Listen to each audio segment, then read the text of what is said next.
નમસ્કાર, પંચાયત સમાચાર 24 માં આપનું સ્વાગત છે. સંજલી તાલુકાના માંડલી રોડ પર આવેલી સરકારી સસ્તા અનાજની દુકાનમાં ગરીબોના હકના અનાજમાં ચાલતી ગેરરીતિનો એક ચોંકાવનારો મામલો સામે આવ્યો છે. જે વિધવા બહેન અને તેના પુત્ર દ્વારા નિયમ મુજબ મળવાપાત્ર અનાજ કરતા ઓછું અનાજ આપવામાં આવતું હોવાના ગંભીર આક્ષેપો કરવામાં આવ્યા છે.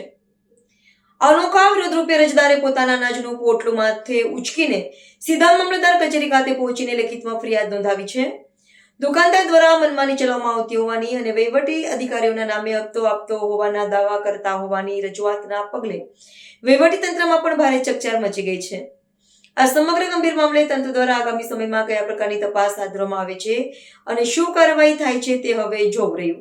દાહોદ જિલ્લાના સંજેલી તાલુકાના માંડલી રોડ સ્થિત સરકારી સસ્તા અનાજની દુકાનમાં ઓછું અનાજ આપવામાં આવતું હોવાની ગંભીર ફરિયાદ સામે આવતા સમગ્ર પંથકમાં ચર્ચાનો વિષય બન્યો છે.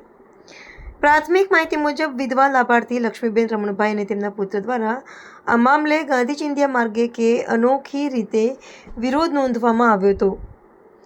આ પરિવાર દ્વારા પોતાની વ્યથા વ્યક્ત કરવા માટે પોતાનું અનાજનું પોટલું સીધું માથે મૂકીને મામલતદાર કચેરી ખાતે પહોંચવામાં આવ્યું હતું. કચેરીમાં રૂબરૂ પહોંચીને તેમણે દુકાનદાર અરવિંદભાઈ પીઠાયા સામે લેખિત રજૂઆત કરી ન્યાયની માંગ કરી હતી.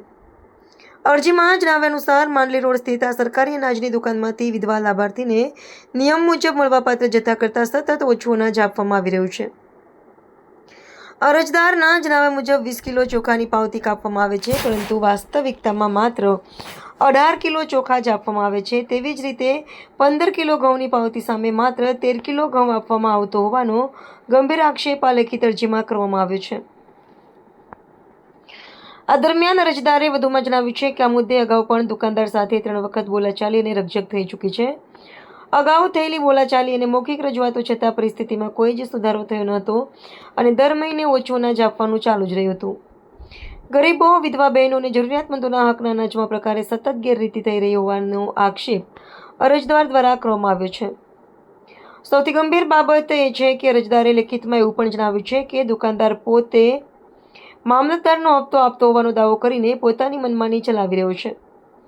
આ પ્રકારના ગંભીર આક્ષેપો સામે આવતા સ્થાનિક સ્તરે અને કચેરી પરિસરમાં પણ ભારે ચકચાર મચી ગઈ છે અને વહીવટી વ્યવસ્થા સામે સવાલો ઊભા થયા છે.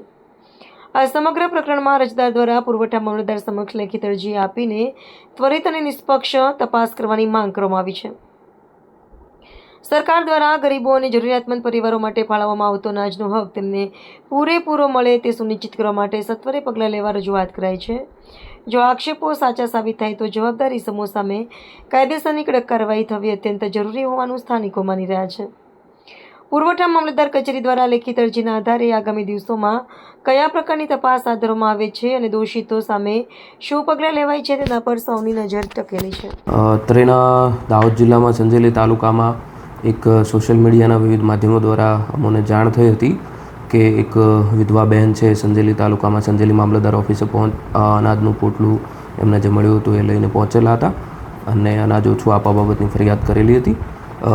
આ બાબત અંગે હાલમાં સંજેલી મામલતદારશ્રી અને એમની ટીમ તપાસ માટે કાર્યરત છે અને અમે તપાસના આદેશો આપેલા છે અને તપાસના તારણોના આધારે આગળની કાર્યવાહી હાથ ધરવામાં આવશે. હવે અરવિંદભાઈ પીઠાયાએ મારું રેશન કાર્ડ છે એનામાં પણ એ પાર્ટીએ મને 20 કિલો ચોખા મળે છે, 15 કિલો ઘઉં મળે છે. એની જગ્યાએ 18 કિલો ચોખા આપ્યા છે અને 13 કિલો ઘઉં આપ્યા છે.